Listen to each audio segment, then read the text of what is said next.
Welcome to the 2-hour class, 10 Design Considerations for Rooftop Solar.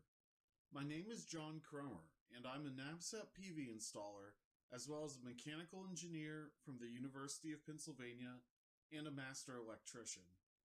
I've worked in solar power for 12 years, largely in residential and commercial markets. I've taught solar throughout this time as well, and today I will share with you 10 important considerations to know when approaching a solar power project.